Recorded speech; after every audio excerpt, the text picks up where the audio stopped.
Bluefield, West Virginia, the city in which railroads once sent millions of tons of coal to communities across the eastern seaboard. The purpose of this research project is to identify how landscape features have transformed the city of Bluefield and its environs over time from an industrial powerhouse to a deeply impoverished region. There is much to cover and it cannot possibly fit into a 5-minute video. This is an abridged version with brief summaries of each visit and explanations of core findings.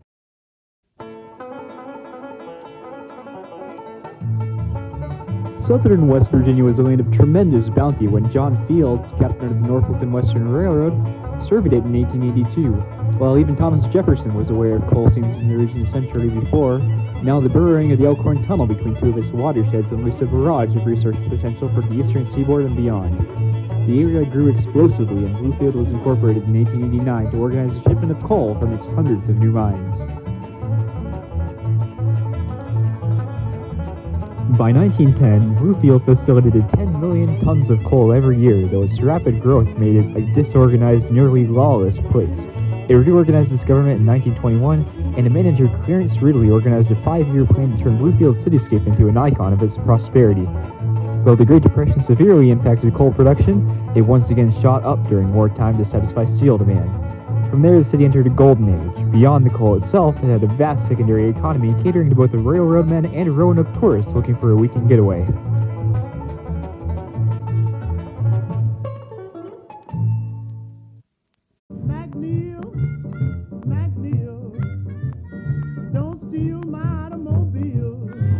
So it looks like this building is a huge paradise here. It used to once be a hotel, and now it's been converted into an apartment complex. I spent the first morning talking with some of the folks living in the former West Virginian hotel, now apartments for the elderly, who spoke fondly about their childhoods and their weekly shopping trips to big-name stores like Cresty's, Leggett's, or Montgomery Ward's. You know what it says to? It's always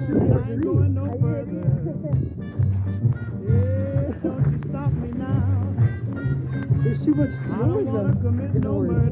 They also directed me to the local library, where I found vast photo albums that painted a vision of what the city looked like in its founding and its heyday.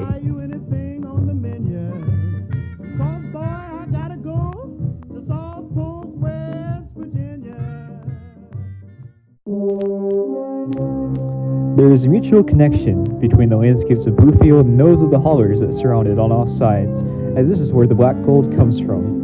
Raymond Murphy, a geographer at Penn State, published his depiction of a mining town along the Elkhorn Creek in 1933, which another geographer, Tyrell Moore, compared with their reality in 1998. I ventured down the same hollow later that afternoon and took close observations.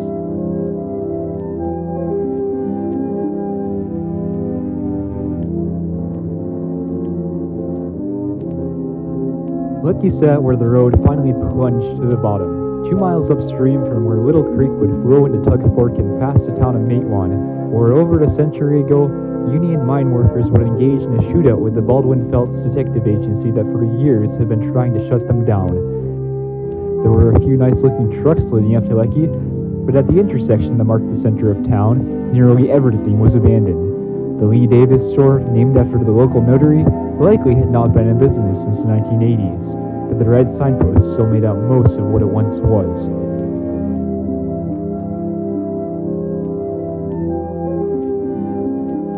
Going the other direction, there were similarly no signs of life. Only boarded up windows, lopsided front porches, and splintered chain-link fences.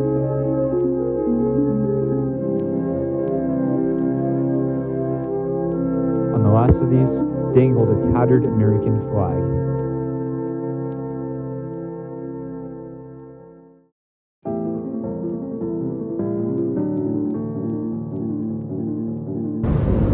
Okay, so it is April 19th and I'm making my second round over to Bluefield, so wish me luck.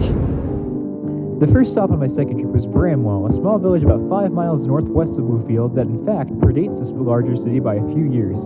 It was a historic town of coal barons, one of the richest per capita in the entire United States, And although the coal is gone, the town, in stark contrast to Bluefield, is still in pristine historical condition and local businesses are abound.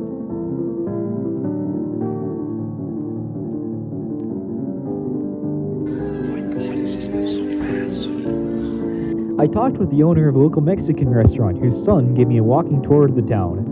As far as the eyes could see, stately brick facilities that were once pharmacies, general stores, and banks have been refurbished into visitor centers, bed and breakfasts, and even ice cream parlors. I discovered that Bramwell had recently become a terminus of the Hatfield-McCoy ATV trail system. It gained revenue by selling day passes, allowing it to break off from the monolith of coal. Bluefield is not so lucky.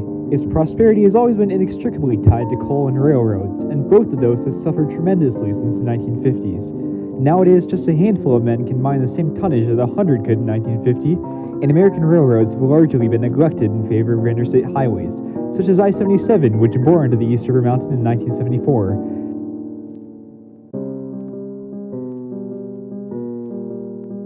The opening of the Mercer Mall in 1980, in a site far outside of town and only accessible by car, was a nail in the coffin for downtown business. And finally, there seems to be a growing sentiment that politicians, both local and federal, seek to turn Appalachia's suffering into a form of exploitation the same way they did for coal. Get rid of the crooked politicians. Yeah, how so?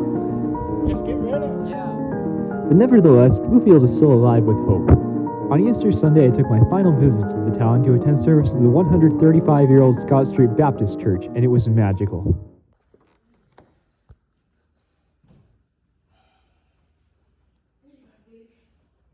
And he put that blood in there, and God himself tore that veil down. Yeah. So that sinless me, sinful me, and sinful you could enter into the presence of God. Yeah.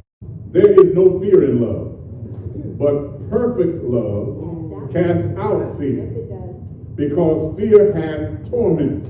He that feareth is not made perfect in love. We loved him because he first loved us. If a man say, I love God, and hate his brother, he is a liar.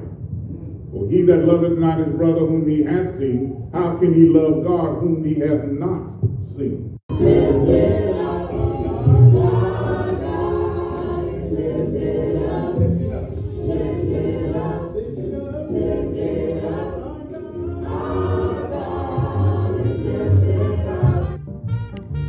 Perhaps Scott Street can tell us something about the key to Bluefield's future.